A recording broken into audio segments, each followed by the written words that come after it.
Number কত? ষষ্ঠ শ্রেণীর বাচ্চারা, আজ তোমাদের আমরা কথা বলবো সৃজনশীল প্রশ্নের ধরন নিয়ে। তোমরা ইতিপূর্বে পঞ্চম শ্রেণী থেকে বিভিন্ন স্কুল, বিভিন্ন কিন্ডারগার্টেন থেকে ষষ্ঠ শ্রেণীতে উত্তীর্ণ হয়েছো, এই জন্য তোমাদেরকে অভিনন্দন। তো আমরা পঞ্চম শ্রেণী পর্যন্ত সৃজনশীল প্রশ্নের যে কাঠামো সেটা হয়তো বা পরিচিত ছিলাম না। আজকে আমরা এই ষষ্ঠ শ্রেণীতে এসে প্রথমে আমরা পরিচিত হবো সৃজনশীল প্রশ্নের ধরন নিয়ে। আমি তোমাদের ক্লিয়ারলি বলছি, সৃজনশীল প্রশ্ন শুধুমাত্র বাংলায় নয়, সকল থিওরিমূলক বিষয়েই সৃজনশীল প্রশ্ন রয়েছে। যেমন বাংলাদেশ ও বিশ্ব পরিচয়, বিজ্ঞান, বাংলা, বিভিন্ন কিছু রয়েছে। আমরা বলে রাখি, সৃজনশীল প্রশ্নের ধরনে বা সৃজনশীল প্রশ্নের মধ্যে নাম্বার হচ্ছে কত? 10 নাম্বার। কত? 10। এখন প্রশ্ন হচ্ছে, এই যে 10 নাম্বার তোমাকে এককভাবে দিবে না, তোমাকে দিবে ভিন্ন ভিন্ন ভাবে। কেমন? মনে করো ক নাম্বার যে প্রশ্ন, এখানে 4টা প্রশ্ন ভাগ থাকবে, একটু খেয়াল করো। ক নাম্বার প্রশ্ন হচ্ছে জ্ঞানমূলক প্রশ্ন, যেখানে কিনা তথ্যমূলক প্রশ্ন থাকবে। যেমন থাকতে পারে কোনো কিছু সংজ্ঞা, পরিচয়, নাম বা কোনো কিছু জায়গা উল্লেখ করা। নাম্বার কত? 1 নাম্বার। আচ্ছা, দ্বিতীয়ত হচ্ছে অনুধাবনমূলক প্রশ্ন, যেখানে ব্যাখ্যা দিতে হবে বা নিজের ভাষায় তোমাকে বোঝাতে হবে, এবং সেখানে 6 নাম্বার রয়েছে 2 নাম্বার। এখানে প্রশ্ন থাকতে পারে বিভিন্ন কারণ বা কিছু ফল ব্যাখ্যা করা। রয়েছে 3 নাম্বার প্রয়োগমূলক প্রশ্ন, যেখানে বাস্তব পরিস্থিতিতে তোমার জ্ঞানটা প্রয়োগ করতে হবে। সেক্ষেত্রে রয়েছে উদ্দীপকের আলোকে সমাধান। একটা উদ্দীপক দেওয়া থাকবে উপরে এবং সে তার আলোকে সমাধান করতে হবে গ নাম্বার প্রশ্নে, যা হচ্ছে প্রয়োগমূলক প্রশ্ন। এবং রয়েছে ঘ নাম্বার প্রশ্ন, সেটা হচ্ছে উচ্চতর দক্ষতামূলক প্রশ্ন, যেখানে কিনা বিশ্লেষণ, যুক্তি, তুলনা, মতামত ও সিদ্ধান্ত মূল্যায়ন করতে হবে। এখন আমি তোমাদেরকে পরিচয় করে দিয়েছি যে কোনটা প্রশ্ন কেমন হবে। এখন আমি বলবো কোন প্রশ্ন কি উত্তর হবে। ভালো করে শোনো, কেমন? খেয়াল করো, এখানে জ্ঞানমূলক প্রশ্ন প্যারা বুঝো। প্যারা প্যারা বলতে আমরা যে লিখি, ধরো এই যে লেখাটা 3টা লাইন একটা লিখলাম, এই যে গ্যাপ দিলাম, এই 3টা লাইন আরেকবার লিখলাম, 4টা লাইন আবার দিলাম। এখানে কয়টা প্যারা জানো? 3টা প্যারা। এখানে প্যারা 3টা, মানে হচ্ছে আমরা লিখলাম, লিখে গ্যাপ দিলাম, আরেকবার লিখলাম, আরেকটা দিলাম। প্যারা নির্দিষ্ট কয় লাইন হবে তার কোনো মানদণ্ড নাই। আমরা যখন লিখবো, লেখার পর একটা তথ্য যখন শেষ হবো, যখন গ্যাপ দিয়ে আরেকটা কিছু লিখবো, যখন একটা তথ্য শেষ হয় তখন একটা প্যারা। তো এখানে প্যারা কয়টা? 3টা। তাহলে আমরা মোটামুটি ভাবে প্যারার সাথে সম্পর্কিত হয়েছি। এখন আমরা একটু খেয়াল করবো যে প্রশ্নগুলো উত্তর কিভাবে দেবো। যেমন জ্ঞানমূলক প্রশ্ন এটা রয়েছে, কোনো কিছু সংজ্ঞা চাইবে, পরিচয় চাইবে, নাম চাইবে। আমরা গতদিন তোমাদের বাংলা প্রথমে পড়িয়েছিলাম কি? সততার পুরস্কার। সেখানে তোমরা একটু খেয়াল করো, একটা সৃজনশীল প্রশ্ন রয়েছে পৃষ্ঠা নাম্বার 6। সবাই একটু 6 নাম্বার পৃষ্ঠা বের করো। এখানে 6 নাম্বার পৃষ্ঠা কি তোমরা দেখতে পাচ্ছ সৃজনশীল প্রশ্ন? জি। একটু খেয়াল করো, সৃজনশীল প্রশ্নে একটা উপরের যে কথাগুলো রয়েছে, এই যে উপরের যে কিছু লাইন লিখেছে 3, 6, এই 6টা লাইন রয়েছে, এটার নাম হচ্ছে উদ্দীপক। এটার নাম কি? উদ্দীপক। এখানে একটা উদ্দীপক দিয়েছে এবং এই উদ্দীপক দেওয়ার পর তোমাকে 4টা প্রশ্ন দিয়েছে। যেমন এই ক, খ, গ এন্ড ঘ। তো এখানে কি প্রশ্ন? প্রথম প্রশ্নের নাম কি? জোরে, প্রথম প্রশ্নের নাম কি? প্রথম প্রশ্নের নাম কি? খ প্রশ্ন অনুধাবনমূলক। কি প্রশ্নের নাম কি? অনুধাবনমূলক। গ নাম্বার প্রশ্ন হচ্ছে প্রয়োগমূলক প্রশ্ন। গ নাম্বার কি? প্রয়োগমূলক প্রশ্ন। ঘ নাম্বার হচ্ছে উচ্চতর দক্ষতামূলক। ঘ নাম্বার কি? এখন তোমাদের দেখো 6 পৃষ্ঠা, ঠিক এইভাবে কিন্তু প্রশ্ন রয়েছে। কয়টা রয়েছে? 4টা। এই প্রশ্ন কি বলে দিয়েছে কোনটা জ্ঞানমূলক বা কোনটা অনুধাবনমূলক? বলে দেয় নাই, কিন্তু আমি তোমাকে পরিচয় করে দিয়েছি। তো স্বাভাবিকভাবে ক নাম্বারের নাম্বার থাকবে কত? 1। তুমি খেয়াল করো, 1 আর 2 কত? 3, 3 আর 3 কত? 6, 6 আর 4 কত? 10। এই 10টি নাম্বার থাকবে একটি প্রশ্নে। এখন প্রশ্ন হচ্ছে, এই 10 নাম্বার যে কিভাবে লিখবা, লেখার পর কি শিক্ষক তোমাকে 10 নাম্বারই দিবে? এটা তোমার নির্ভর করবে তোমার লেখার উপর, যে তুমি কয় নাম্বার পাচ্ছ। তো আমরা প্রথমেই দেখো লেখা আছে এখানে কি থাকবে? তথ্যমূলক প্রশ্ন। তোমাদের পাঠ্য বইয়ের 6 পৃষ্ঠায় দেখো প্রথমে লিখেছে সততার পুরস্কার গল্পে 3 জন লোক কি কি সমস্যায় আক্রান্ত ছিল। এটা কি একটা তথ্যমূলক না? এটা উত্তর কি হবে? প্রথম জন,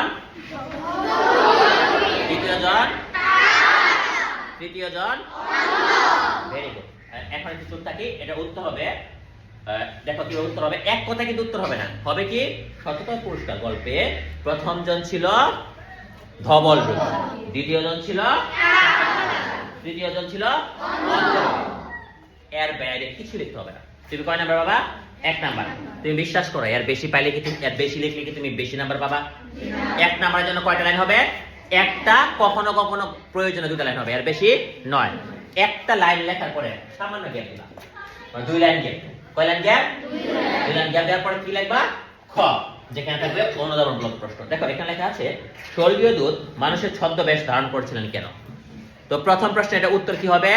স্বর্গীয় দূত মানুষের ছদ্মবেশ ধারণ করেছিলেন মানুষকে পরীক্ষা করার জন্য। এইটার জন্য তুমি কত পাবা? 9। এটার জন্য তুমি পাবা 1। এটা তো 2 নাম্বার কত? 2। তারপর তোমাকে এটা কারণ ব্যাখ্যা করতে হবে অথবা ফল ব্যাখ্যা করতে হবে, তাহলে তুমি বাকি 1 পাবা। ওইটা তো শুধু 1 লাইনে হবে 1 নাম্বার, কিন্তু এটার নাম্বার কত? 2। এখন প্রশ্ন হচ্ছে যে উনি যে পরীক্ষা করতে আসছিল, এটা হয়তো আমি ক্লাসে অন্য ক্লাসে আরো বুঝিয়ে দিব, কিন্তু সৃজনশীল প্রশ্ন ধরন ব্যাখ্যা করার জন্য আমি বলছি যে যখন কিনা যা চাইবে তার জন্য কত? 1, আর বাকিটা হচ্ছে যে তুমি একটু ব্যাখ্যা করবা, এটার জন্য কত? আর 1। এখন আসি আমাদের গ নাম্বার বা প্রয়োগমূলক প্রশ্ন। এখানে কি বলেছে?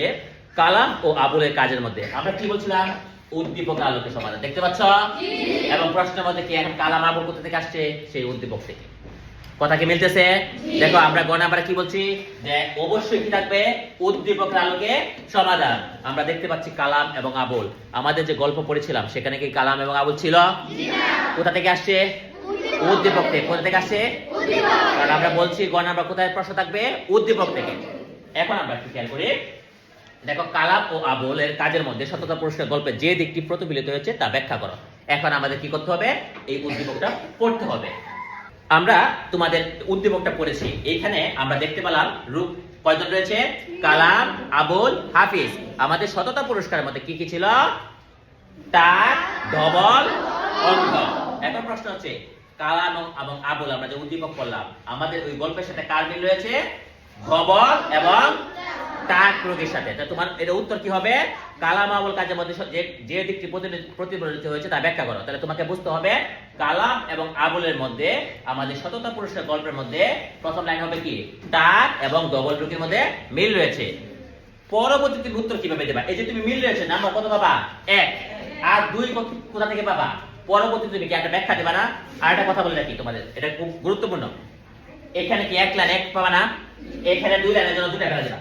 প্যারা তো আমি একটু আগে বলেছি না, মানে কিছু লেখা প্রথম হচ্ছে উত্তর দিবা, উত্তর দেওয়ার কারণে দিবা আরেকটা প্যারা, একটু গ্যাপ। আর এটা কয়টা প্যারা হবে? 3টা প্যারা হবে। একটা হচ্ছে প্রথম উত্তর, আর 2টা প্যারা তোমার কি করবা? ব্যাখ্যা দেবা। 2টা প্যারা কি করবা? ব্যাখ্যা দেবা। এবং এখানে কয়টা প্যারা হবে? 4টা প্যারা। প্যারা কিভাবে?